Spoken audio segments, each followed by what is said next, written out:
Nosotros los hombres, de manera natural, solemos ocultar los temas de salud, solemos manejar todo de manera muy privada en general, ¿no? A veces, yo lo que siento que el problema del paciente de llegar a consultar es el miedo al examen físico. Pero el cáncer de próstata muchas veces no da ningún síntoma, ¿cierto? En su mayoría. O sea, y cuando da síntomas... La mayoría de las veces. Sí, la mayoría. Y cuando da síntomas, que podría ser el sangrado en la orina, es porque ya está en estadios demasiado avanzados y ya es difícil hacer algo. Bueno. De otros temas, para otros temas. Hola, bienvenidos a todos a este podcast que intenta hacer un acercamiento con ustedes, los pacientes, familiares de pacientes, sobre temas un poco complejos que de repente pueden sonar desconcertantes, intimidantes, y el esfuerzo de nosotros es estos temas a ustedes para que los entendamos y el miedo al cáncer desaparezca de forma definitiva. Hoy me acompaña una colega y gran amiga, la doctora Damaris Ortiz. Ella es uróloga de gran trayectoria y una carrera brillante, con quien solemos trabajar mucho juntos, compartiendo pacientes, experiencias. Hola, mucho gusto. Mucho gusto. Bienvenida. Gracias, un placer estar aquí con ustedes. Gracias. Bueno, hoy hemos decidido con la doctora Ortiz hablar de temas relacionados al cáncer, pero sobre todo a la salud masculina. Estamos en el noviembre, el mes de la salud masculina, y hemos querido enfocarnos en temas que son un poco, digamos, comunes, de consulta, de que los pacientes preguntan, y es un tema importante de gradarlo y haremos el esfuerzo de hacerlo para ustedes. Nosotros los hombres, de manera natural, solemos ocultar los temas de salud, solemos manejar todo de manera muy privada en general, ¿no? Casi nunca hablamos, ni siquiera entre nosotros los hombres, casi nunca hablamos de temas de salud, a menos que nos sintamos muy mal. Pero esto es importante porque de repente los hombres tenemos como, digamos, un tema cultural relacionado a la masculinidad, decimos nosotros, pero ¿qué consecuencias puede tener esto, que los hombres no hablemos de salud masculina? Lo que pasa es de que a veces siento que sí es un tema cultural, que el hombre no consulte y es más del latino. Sí. Hay muchos factores que influyen en esto, como el hecho de sentirse vulnerables, claro. Porque acordémonos que el hombre, el patrón que se le pone al hombre es como el proveedor, la fuerte, persona, ¿no? Fuerte. Claro. Entonces esto hace que el hombre oculte la mayoría de enfermedades. Claro. Y de las más frecuentes que se oculta, podemos hablar tanto de la disfunción sexual, que sí. Es un tema que se esconde mucho. Es un tema muy difícil para nosotros los hombres hablarlo, no solo con el médico, sino entre nosotros los hombres. De hecho, entre los hombres nunca admitimos esto. Al contrario, hablamos más de lo opuesto, ¿verdad? Y la disfunción, aparte de la disfunción sexual, la eyaculación precoz es otro de los temas que se ocultan bastante. Sí. Y creo que podemos ampliar un poquito acerca de la disfunción eréctil. Y relacionado al cáncer de próstata, ¿hay un vínculo real realmente? En cuanto a la disfunción eréctil con el cáncer de próstata, sí hay un vínculo, pero el vínculo es el temor a la cirugía. Okay. Porque se ha hablado que mucho que la cirugía podría causar en algún momento disfunción eréctil, y también los medicamentos que se usan, los bloqueantes hormonales, que son los tratamientos que se usan para la disfunción eréctil, sí tiene una relación directa. Pero en sí que el cáncer tenga una relación directa con la disfunción eréctil, claro. Sí, no. Y esto es un tema importante porque a veces los pacientes consultan con el tema de la disfunción y creen tener cáncer. A ver, es importante aclarar entonces que no siempre esto es así, son cosas separadas. Probablemente el cáncer esté asociado con una infección, además, una prostatitis, y esto generar disfunción o otras cosas. Pero es importante aclararlo para los amigos que nos escuchan. ¿Qué recomendaría usted hacer a un paciente que está atravesando, digamos, este tema de disfunción? ¿Cuál sería el primer paso? El primer paso es consultar, porque si no consultamos, normalmente esto podría avanzar, y la disfunción eréctil en realidad tiene como una causa de base, y la causa de base pueden ser múltiples, como ser hipertenso, ser dislipidémico, o sea, tener el triglicéridos, colesterol elevado. ¿Obesidad? la obesidad también tiene mucho que ver, la diabetes tiene mucho que ver con la disfunción eréctil. Entonces, lo que se hace en la primera consulta es dejar exámenes y determinar si existe una causa orgánica, o sea, una enfermedad que esté causando la disfunción, porque también hay causas que tienen que ver psicológicas o causas psiquiátricas, o sea, con traumas. Y con otras razones. Entonces, lo primero que se hace es descartar la razón. Todas esas otras razones. Entonces, en concreto, la disfunción eréctil no necesariamente significa cáncer de próstata, digámoslo así, para que los amigos nos escuchen y lo entiendan. Lo siguiente es que si está atravesando por un síntoma de disfunción eréctil o cree tenerlo, hay otras causas que descartar y por lo tanto lo primero que se debe hacer es consultar con el médico, ir a la consulta médica con el urólogo, ¿verdad? Para evacuar todas las molestias y explorar todas las posibles causas de la disfunción más que todo para buscar la razón en especial. El tratamiento realmente no es tan complejo, ¿no? Muchas veces la solución está a la mano, me refiero. La mayoría de veces si es hipertenso se da tratamiento para la presión arterial, para bajarlo, y eso colabora y se vuelve a recuperar la erección. El problema es cuando el paciente se tarda mucho tiempo en consultar, porque cuando se automedica, ¿no? Sí, se automedica. Porque le dijo el amigo, porque no sé qué, que vitaminas, que el zinc, que alimentos para la Viagra. Todas esas usan medicamentos. O sea, lo primero es buscar la razón, o sea, buscamos la causa, tratamos la razón y después vemos con qué más podemos colaborar. No olviden, amigos, que debemos estar atentos a las opiniones médicas, consultar. Toda esta información estará aquí en nuestras redes sociales para que ustedes escuchen el podcast cada vez que gusten. Gracias por estar acá y es un placer compartir con ustedes esta tarde. Muchas gracias, el placer es mío. A tiempo con el Dr. Caseros.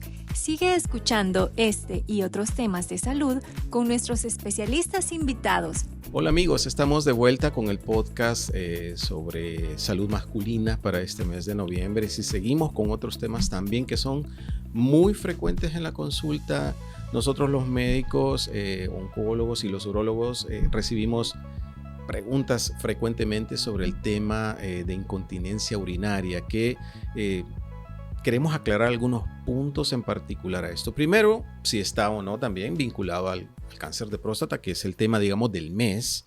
Es el tema de interés en el mes y el que quisiéramos dar más información fidedigna para que ustedes la escuchen y puedan entender un poco mejor. Incontinencia urinaria. Este es un tema que los pacientes consultan frecuentemente. Doctor, me orino. Doctor, si no voy corriendo al baño... Típico, ¿verdad? Yo siento que me orino en la ropa y a veces mojo la ropa, doctor. ¿Qué hago? ¿Qué me está pasando? ¿La incontinencia urinaria es así en los hombres o es...? Sí, la incontinencia urinaria, en realidad la incontinencia urinaria se define como el escape espontáneo de orina. Okay. O sea, incontinencia urinaria en sí, las mujeres sí padecen.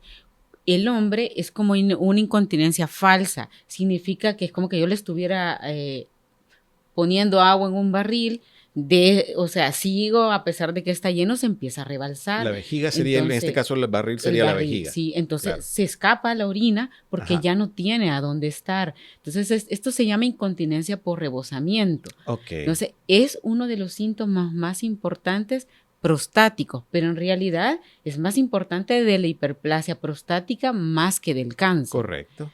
Entonces también podemos mencionar que de la próstata podemos mencionar 3 enfermedades importantes.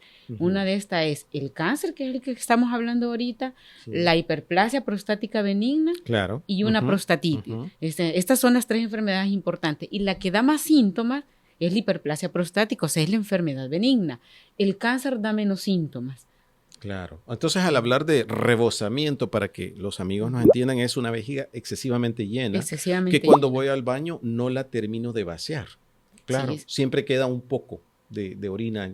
Queda como residuo. Como residuo. Y este residuo hace que la vejiga se llene más rápido otra vez y por esa razón es que el paciente orina a cada ratito. Está yendo. Eso lo lleva varias veces al baño durante el día. El típico, doctor, me levanto 5 veces en la noche. Sí. Doctor, no duermo por estarme levantando. En realidad, el síntoma más frecuente es por la noche. Se llama nicturia. O sea, orinar más de 3 veces por la noche ya no es normal. Entonces, si el hombre empieza a orinar más de 3 veces por la noche, ojo. O sea, hay que ponerle atención a esto. O las esposas a veces son las que se dan cuenta. Ella es la primera que se da cuenta, sí. ¿no? La pareja, sí. Entonces, ¿qué está pasando? La vejiga se está llenando, me despierto, voy al baño, no vacío otra vez del todo la vejiga, regreso a acostarme y se vuelve a llenar muy rápido. Sí, causa disconfort, claramente, porque ajá, hace que la persona no duerma por se estarse desvela levantando. Sí. por estar en el baño. Claro, ahora, nuevamente el mismo tema. La gente y los hombres nos automedicamos. Frecuente le damos 1000 explicaciones a esto, menos que es un tema de la próstata, o lo pensamos pero no consultamos. ¿Qué se debe hacer? ¿Qué debe hacer un hombre que está en medio de este tema, sintiéndolo?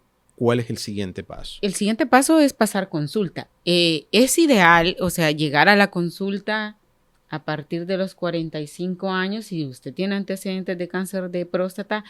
Yo preferiría que si tiene antecedentes, que el antecedente familiar es el más importante, que llegue a los 40, pero la literatura dice que se puede llegar a los 45. Sí. Si no tienes antecedente, a los 50 años empezar el control médico. Pero si yo noto síntomas como infecciones de vías urinarias recurrentes, que no debe de darle al hombre, claro, eso no, en la mujer padecemos más de infecciones, los hombres no. Entonces, si el hombre tiene infecciones, ardores para orinar, aumento de la frecuencia urinaria, que es más por la noche y no durante el día, claro, que queda goteando después de orinar, que el chorro de orina se corta a medio chorro, que llega al baño y tiene que hacer fuerzas para que salga el chorro y no sale espontáneo. Orinar con fuerza, ¿no? Ese es otro síntoma frecuente de la hipertrofia de la próstata grande. Cuando hablamos de hipertrofia prostática, para entender un poco también el término, es próstata grande. Grande. Y benigno. Y benigno. Y es decir, no está relacionado esto al cáncer de próstata grande. Aunque no sí puede estar juntas. O sea, pueden coexistir, sí, pero son enfermedades diferentes.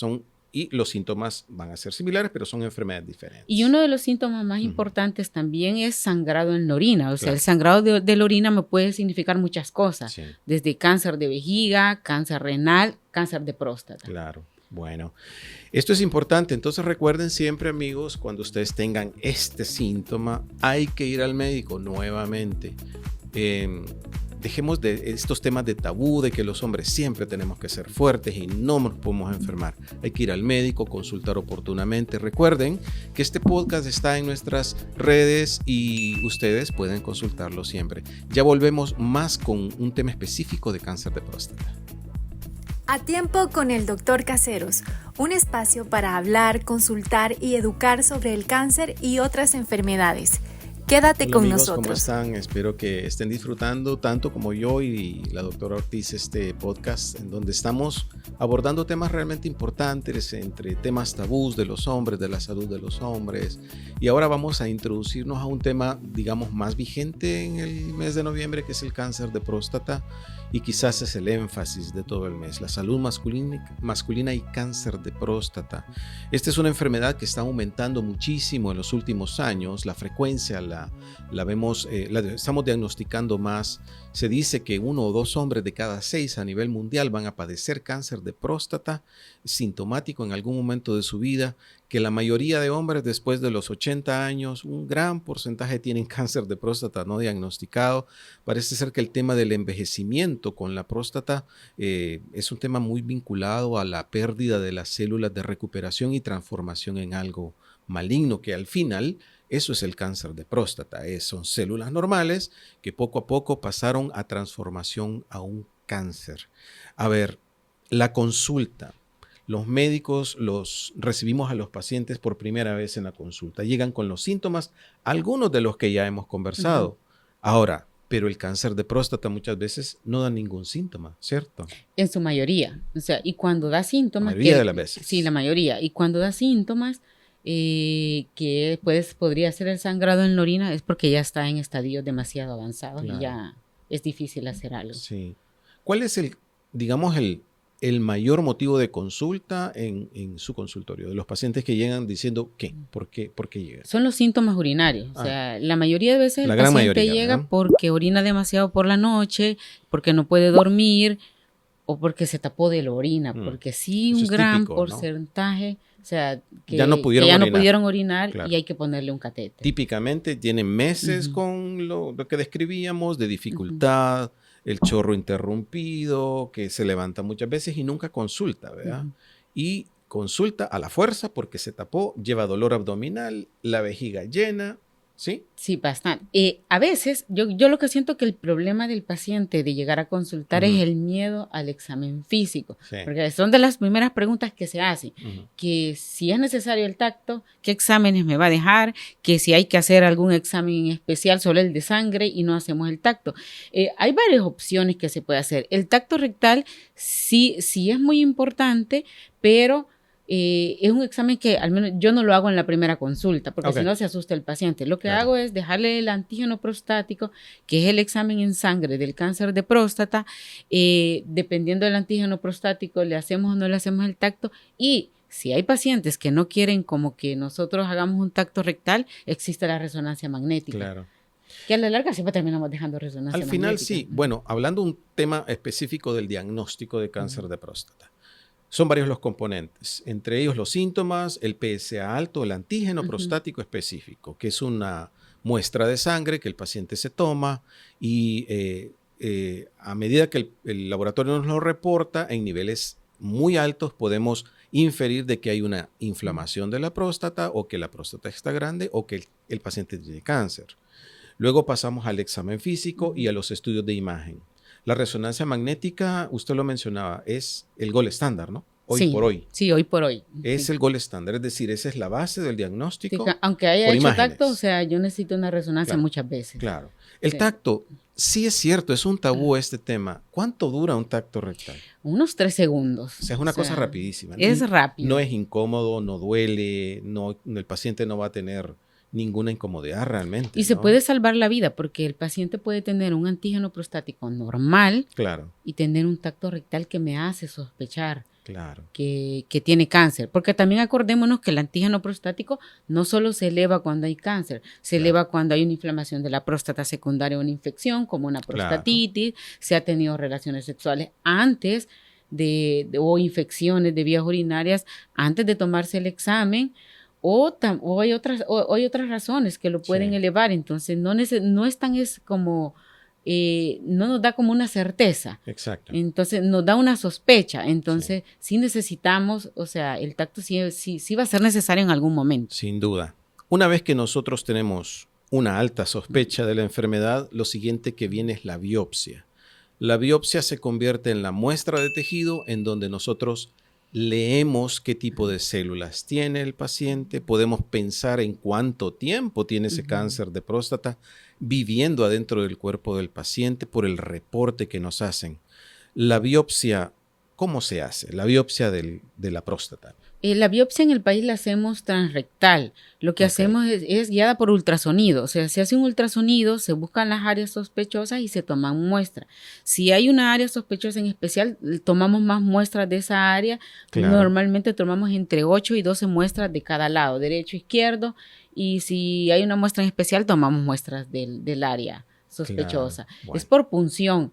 Entonces, acordémonos que también como es transrectal, por el área del recto se eliminan las heces, entonces el riesgo de agarrar una infección y que se vaya para la vía urinaria por E. coli es muy frecuente.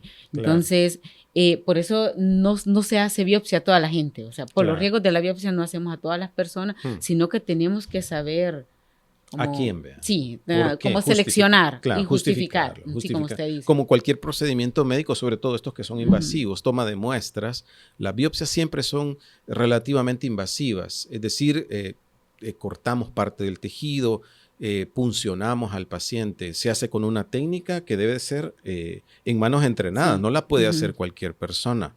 Tiene que ser un urólogo entrenado. Correcto, tiene que ser un urólogo entrenado.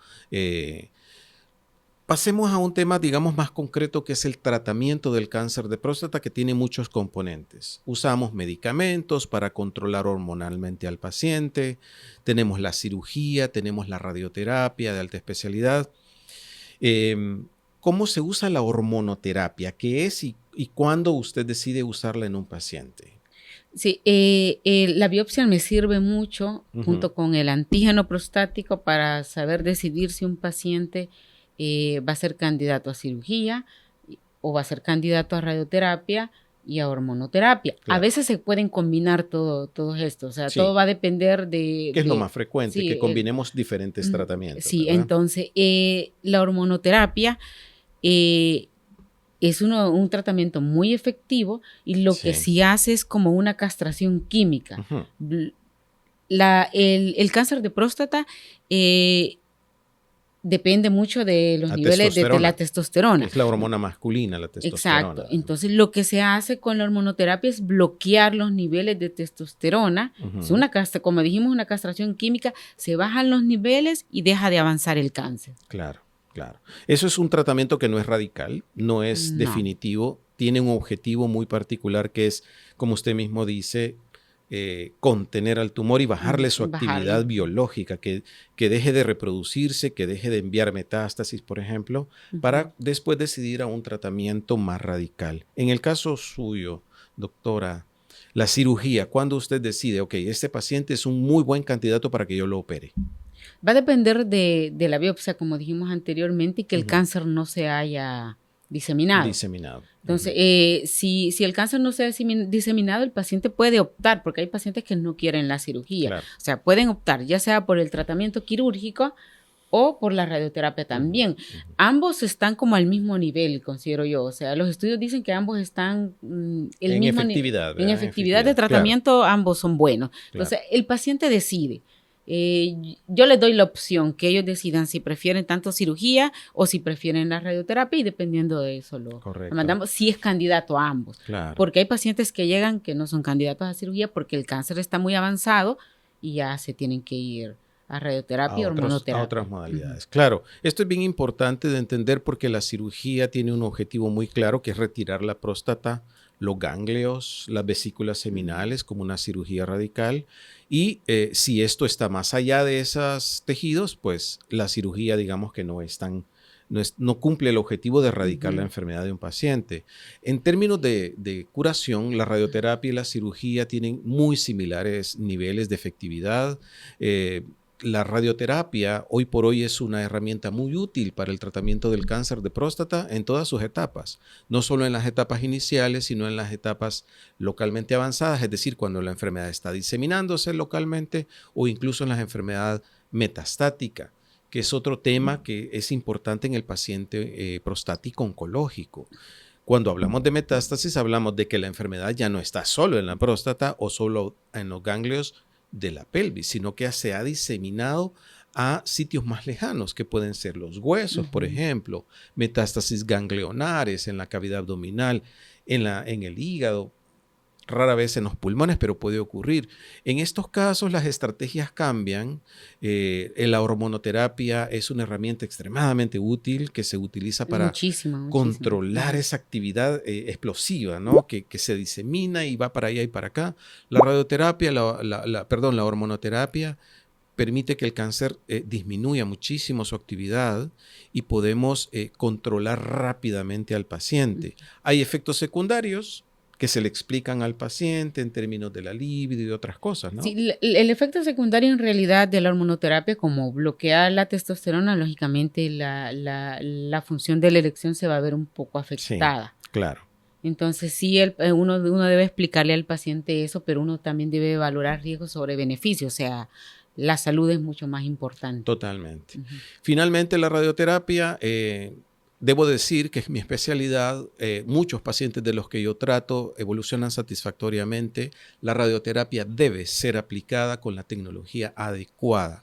No puede ser radiado un paciente con equipos sin la tecnología que se debe, como intensidad modulada de radiación o guía diaria de imágenes. Este es un tema en el que yo insisto muchísimo porque la próstata se mueve y yo la debo tratar durante muchos días a una gran cantidad de dosis. Y si yo no sé dónde está la próstata, pues obvio no le voy a dar el tratamiento a la próstata. Entonces, la radioterapia debe ser de alta especialidad, con equipos adecuados. Es un tratamiento indoloro que hemos compartido en muchos pacientes con muy buenos resultados. Y esto va para ustedes también, amigos que nos escuchan, tanto la cirugía como la radioterapia bien aplicadas por los especialistas con el entrenamiento adecuado son excelentes tratamientos y son muy eficientes para controlar la enfermedad. En medio de todo, este podcast tiene el interés de que ustedes entiendan de qué hablamos los médicos, que a veces usamos palabras como muy técnicas, pero hemos tratado de llevarlo a un tema más sencillo para que sea abordable en casa, en la conversación, y los animamos a que ustedes hablen de este tema. El podcast estará en nuestras redes sociales, que aquí se las mostramos, para que ustedes oigan y comenten este podcast con sus familiares y amigos. Yo creo que lo más importante es como incentivar, porque a los hombres les cuesta mucho llegar a la consulta. Entonces, totalmente. Y que, o sea, creo que la generación está cambiando, porque estábamos hablando fuera de cámara que el cáncer se está diagnosticando más. Entonces, lo ideal es porque está consultando más personas. Yo creo que esa es la razón. Entonces, incentivar a todos a que este es un mes muy especial y a que todos consulten. Animarlos a esos.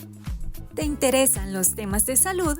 Escucha A Tiempo con el Dr. Caseros. Inscríbete en nuestro canal. Bueno, amigos, fue un placer de verdad estar con ustedes este día conversando estos temas de salud, de cáncer de próstata y salud masculina. Tanto la doctora Ortiz como yo nos queremos despedir sin antes no dejar una invitación clara a que nos vuelvan a escuchar. ¿De acuerdo, doctora? Yo creo que sí, muy agradecida por la invitación, encantada, y creo que una forma de promover salud es hacer este tipo de eventos. Sí. Así que encantada, y los invito a todos a que sigan escuchando este tipo de podcast y que consulten. Eso es lo más importante. Para mí fue un placer, gracias. Soy el Dr. Caseros y los espero siempre en este podcast de salud para hablar sobre temas importantes. Hasta pronto.